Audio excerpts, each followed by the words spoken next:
Big thank you to BetterHelp for sponsoring this video. Have you ever felt like the weight of the world was crushing you down? Like every step forward was a struggle and every thought was a battle. Many people face the same challenges you're facing right now, including me. But here's the thing, you don't have to fight back alone. There's a place where you can find solace and share your burdens without the fear of judgment. That place is therapy. Today we're diving deep into the world of mental wellness with our sponsor, BetterHelp. They're not just another online therapy platform. They're like a beacon of hope in a storm. BetterHelp brings together a team of licensed therapists committed to accompanying you on a journey of personal growth. Their mission is clear: to make therapy universally accessible and affordable, eliminating the constraints of waiting rooms and geographical limitations. And starting with BetterHelp is really easy. Just answer a few questions, and BetterHelp matches you to a therapist tailored to your needs, often within 48 hours. Then connect however you like, through phone calls, video chats, or even messaging. So if you're feeling lost, overwhelmed, or you just need someone to talk to, don't hesitate to reach out. Go to betterhelp.com/besteverfood or select Best Ever Food Review Show when you sign up to get a special discount on your first month of therapy. And the best part is, if you feel the need to switch therapists, there are zero hidden fees or insurance headaches. It's finally time to break free from negative cycles. Just go to betterhelp.com/besteverfood and start your journey today. Now, on to the show.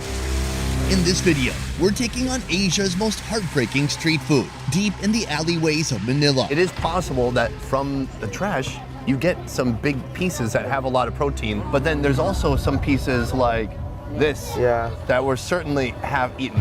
But first, let's back up.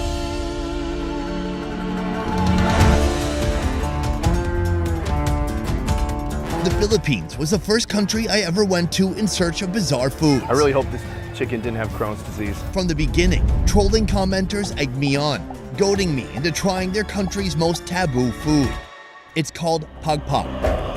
Fast food that's been discarded, collected from the garbage, then recooked and resold on the streets. You don't know how long it's been there, so it could have been mixed with dangerous chemicals. It could have been exposed, contaminated with different bacteria. Now, 8 years after stepping foot in the Philippines, I'm finally up for the challenge. What are you doing to transform this food? How do you wash it? Just with water? Today, I'm on a mission to understand how pagpag production works and why, in spite of all the dangers, this dark trend still continues. Do you ever see food that you don't keep? Is there ever food in such bad condition that you just keep it in the trash? It all starts with the Philippines' most beloved fast food chain. Right behind me, Jollibee, a Filipino fast food restaurant, a chain, a franchise that has spread all around the world. It is the pride of this country. For many Filipinos, coming here is like a special occasion. They've got spaghetti, they've got burgers, but they are most famous for their fried chicken. Oh, you got me so good. It's a world you're likely familiar with, the local fast food spot. Head in to grab a quick bite, place an order, sink your teeth into your favorite guilty pleasure, and discard the rest. You got me good. What little did you know, in a parallel reality, the first link of a new food chain has just begun. Some people in the Philippines have taken drastic measures in order to sell and consume pagpag, the recycled, thrown away, discarded food that comes from this restaurant. If you're in Manila, there's a good chance that in this garbage can, the leftover bits of uneaten fried chicken will soon reappear as someone else's meal. But how does this underground food chain work? Welcome to the Bever's Mobile. This is going to be my main mode of transportation while we are here in the Philippines. Right now, we are headed from Jollibee to a place called Happy Land. In the chaotic sprawl of Manila, a city home to 15 million souls, you'll discover the full spectrum of existence. Look up, and that's hope. Skyscrapers pulsing with energy and ambition, offering a whirlwind of possibilities both exhilarating and daunting. Yet within the shadows cast by these towering structures, a stark reality reveals itself, a disconcerting part of the city's identity. Welcome to Happy Land, the largest slum in Manila. This is where the pagpag creation finds its audience, suited to those with no buying power and many times cheaper than the real thing. Ma'am, nice to meet you. Do you live here in Happy Land? And why do you think they call it that? She doesn't know. It seems like a bit of dark humor. I've seen images of this place before online. Coming here in person, the reality is when you walk through these streets, the vibe isn't really what you would expect. It's not as though there isn't adversity, there's a lot. The thing is like how people deal with it. People seem happy, they're playing games, they're cheerful. Exactly. Meeting me here, Chewy, a young Filipino, documenting every food he can find on this vast archipelago. He's also my eating Sherpa when dining options seem daunting during this Luzon food tour. To be clear, we are in a dump right now. It's garbage, it smells completely rancid in here. She is one of the many people here who sift through the garbage. Now, she takes a clean bag, she goes through the garbage bag and does what? Etong pagpag, tsaka itong mga kalakal. Yung hindi nakukuha dito ng mga ganito eh. Pero pag eto, yan, kalakal, oo. Every morning, bags filled with the decomposing remains of last night's fast food feast are collected and brought here to be sorted. Do you ever see food that you don't keep? Is there ever food in such bad condition that you just keep it in the trash? Hindi, kasi merong minsan dito. The condition of the pagpag can range from mostly intact food to partially consumed or damaged, but it's all exposed to the relentless heat of Manila's sun throughout the day. As for the quality assurance, well, that's up to the person sorting it. She said that by her eyes, she knows if the food is already spoiled or not, because sometimes it's like more on the wet side, so they throw it away and they will just keep the fresh food or the pagpag that's also edible. Is this the only way that you make money? Abandon all conceptions of comfort, convenience, and what's considered essential. Here, beneath the poverty line, the rules are rewritten. Flimsy walls and a makeshift roof create a shelter that can fit a dozen people. Privacy is a luxury. Whether it's food, fashion, or fixtures, everything new was born of something old, recycled, or discarded. From here, the salvaged food is typically sold to nearby pagpag vendors for further processing, but not in Evelyn's case. Known locally as the Queen of Pagpag, Evelyn takes on the entire process herself, adding her unique touch, turning this survival food into a local favorite. I'm told you are the person to go to if I want to try pagpag. Is that right? We already met one woman who makes a living collecting the pagpag from the actual garbage dump. Here, it looks like you're having bags delivered right to your stall. How does that work? Who is bringing this to you? Dinideliver. So there's a distributor, so she distributes a different fast food like that. And so why not just have somebody sort it for you? Why do you sort it yourself? Kasi para okay lahat. For quality checking. QA.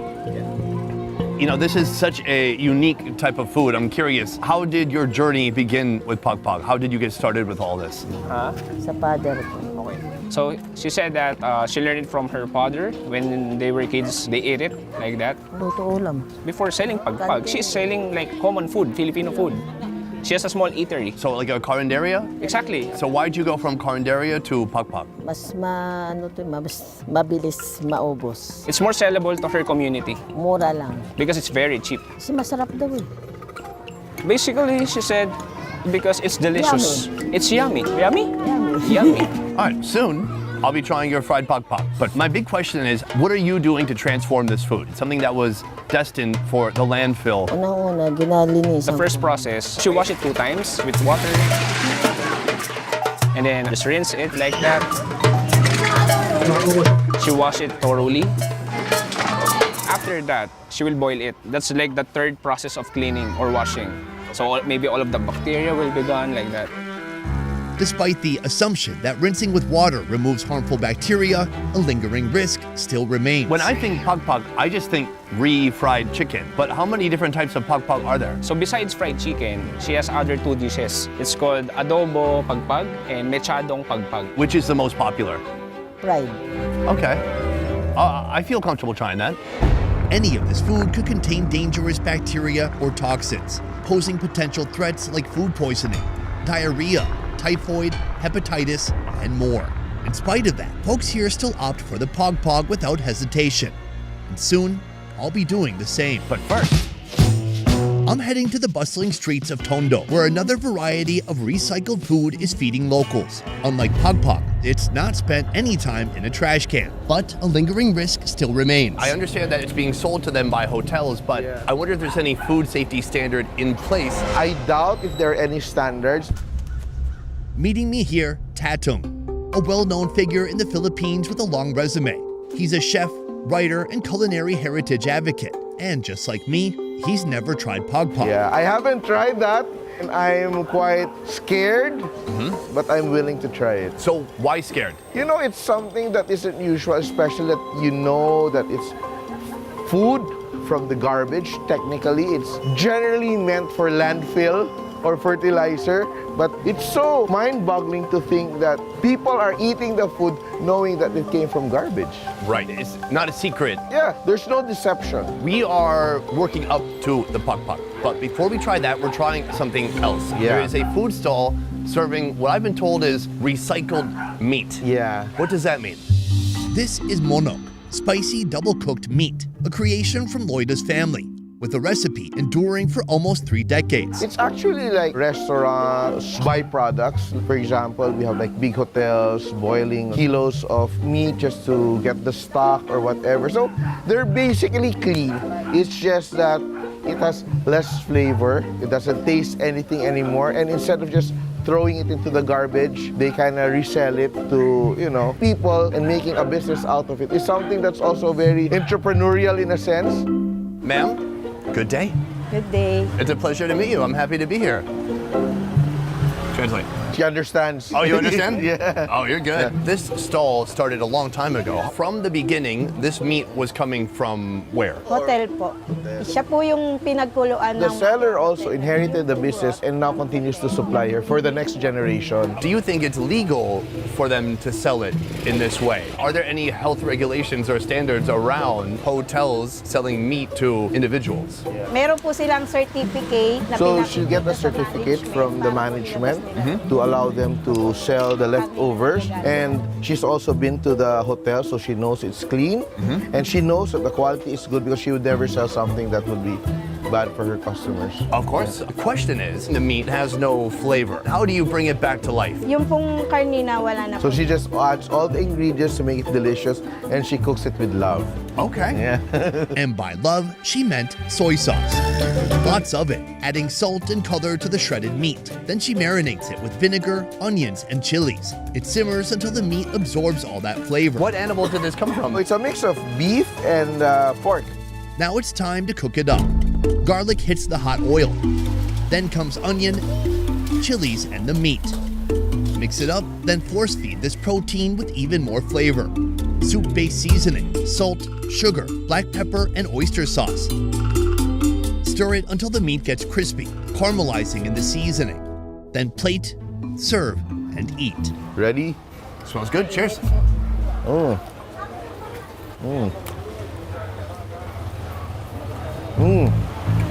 Spicy. They're really hot.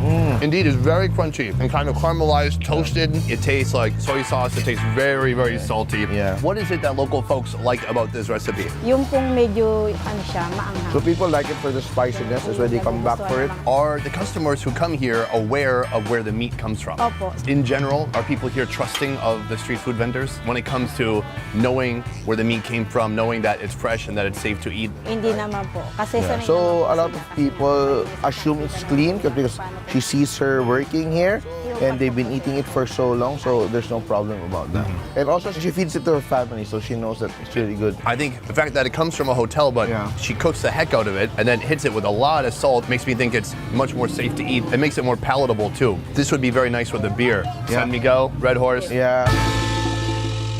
Now that we've dipped our toes into the world of recycled food, it's time for the real deal, and there's no turning back from here. We've come back to Happy Land just in time to witness the Pak Pak cooking process. So how does Evelyn transform trash into something palatable? She's using unique ingredients, and the secret ingredient is a Sprite. It starts with a selection of protein that varies each day. It could include sausages, patties, or untouched pieces of chicken. But most of the time, it's partially eaten pieces of fried chicken like this. Now, half of the salvaged meat will be transformed into adobo, the beloved stew of the Philippines. A sizzling pan first receives a portion of garlic, awaiting the Pak Pak meat. Sugar, pineapple juice, soy sauce, vinegar, MSG, and Sprite join the mix, with all those powerful flavors simmering together. Then finally, an unexpected twist: smashed crackers and milk powder, giving new life to old ingredients. If the stew doesn't suit you, there's always the refried chicken. First marinate in garlic, soy sauce, Sprite, then sugar, MSG, and pineapple juice. Now they hit the oil until they recook all the way through. Now I understand why people say this food is so dangerous.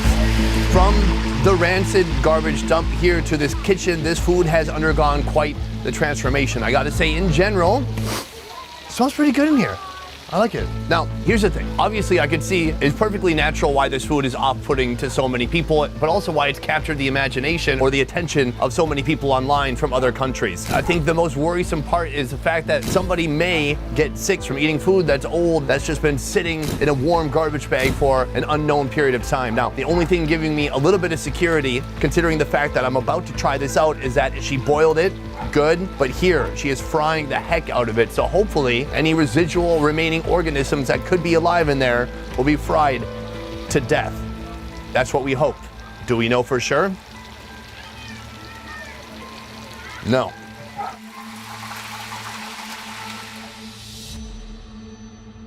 What I've heard is that you've had a lot of streamers, YouTubers, people like me, frankly, who have come here and documented Pagpag and Happy Land. Why do you think this food is so taboo? Why does this food get so much attention from people? Kasi, paborito.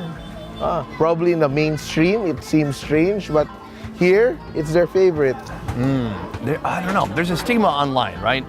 There's a certain type of social media person whose goal is to go to downtrodden places, to go to slums and kind of filming people at their worst moments, but without looking deeper into the story behind the people. I think that's something called like poverty porn, and that's something people look down on. And I think it's also about how you're treating the storytelling. Because for me, the reason I wanted to come is to really understand how this kind of preparation came to be. Because it's like an evolution of food, you know, like if you go into like countryside, people forage for food. But in an urban setting, if you forage, well, you won't find mushrooms and all that. You'll probably find this. And how do people react knowing that they have to eat? So it's a very nice and very insightful discourse to understand how people in the urban setting fend for themselves, try to find ways to, you know, feed their families with what's available.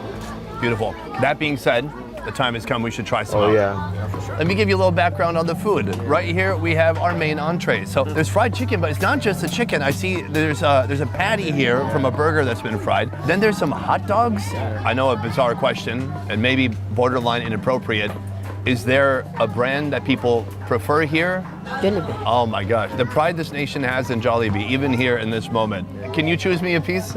People usually eat this with rice. I'm just gonna eat it plain. It looks like a thigh. Can I tell you something funny? My friend Andrew came here to shoot, and somebody accused him of not eating the real Pagpag because he got a piece like this. Now, it is possible that from the trash, you get some big pieces that have a lot of protein, and that's what you see here. But then there's also some pieces like this that we're certainly have eaten. All right, I'm gonna just break off a piece of the meat.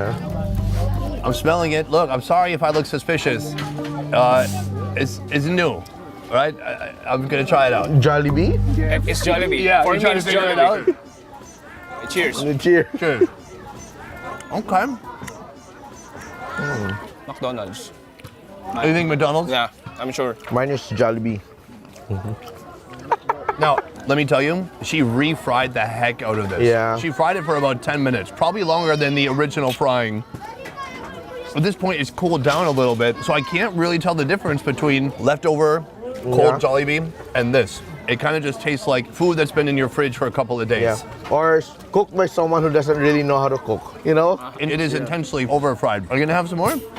Tell me something though. Do you feel apprehensive? Do you feel reluctant? I'm kind of apprehensive, but it's all in the mind. But if you taste it, there's nothing wrong with it. Look, the purpose of this video is not to try to advocate in saying like, hey, this is a safe and healthy way of eating this. But I guess the philosophy of the show since it began was, hey, if they eat it, I'll eat it too. Yeah. Including this. Yeah. So, ma'am, well done. She's taking it. Yeah. I think you gotta get these extra crispy. At face value, this story is about the Philippines' most taboo food. But as we delve deeper, we uncover a story of resilience and resourcefulness. Evelyn and those who populate Happy Land endure acute adversity day after day, but they choose to walk light, wear a smile, and act on what's within their control. In my body eats its protein. In Happy Land, what are the biggest challenges that people are facing here in this neighborhood? Mahirap maghanap ng pera rito. Difficult to make a living, so a lot of people are scavengers. A lot of junk shops here. What's your hope for the future, for yourself personally and your family? Pamilya ko, makakain lang kami pag She's the breadwinner in the family. She just wants all her kids to finish school. Is Pop Pop gonna get your kids through school? Yeah? Wow. Let's be more efficient. There is no clear path from this place to anywhere else that resembles what the world would call success. But through years of selling this disgraced dish, Evelyn has managed to put her children through school, perhaps the first step in a long and difficult journey away from Happy Land and toward happiness. If you love Indian food, then you're gonna love our new channel, Best Ever Food India.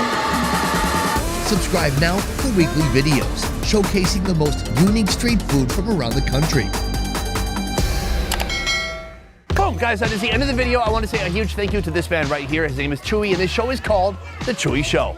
Thank you. You can find him on YouTube, Instagram, TikTok. OnlyFans. Oh, no. Not yet? Hey, that's a secret. All right, he's building up to it, though. Getting more confident every day. Yeah. Otherwise, guys, that is it for this one. Thank you so much for watching. I will see you next time.